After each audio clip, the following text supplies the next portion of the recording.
места, где как раз может щука быть. С третьего заброса.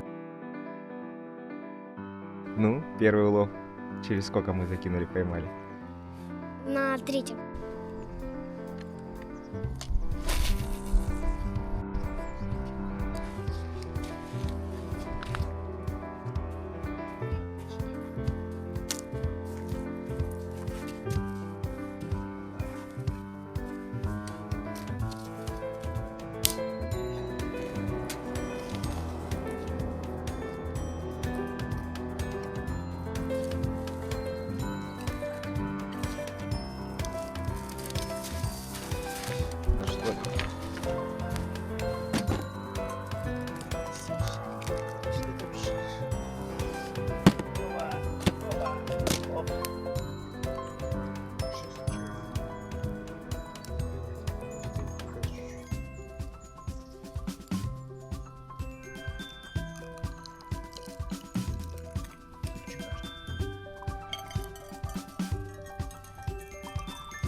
Что мы сейчас прогорит чуть-чуть бекон?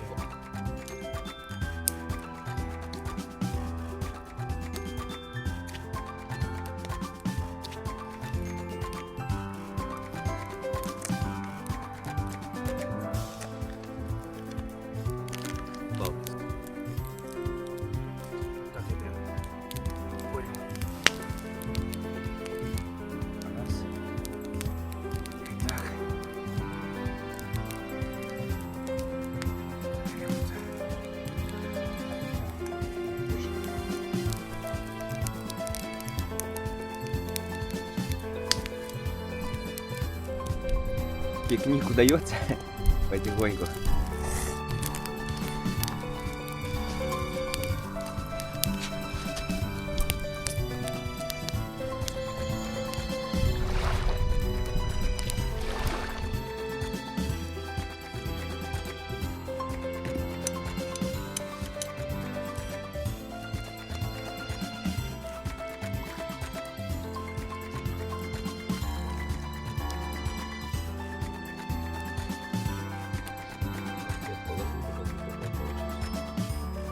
Да.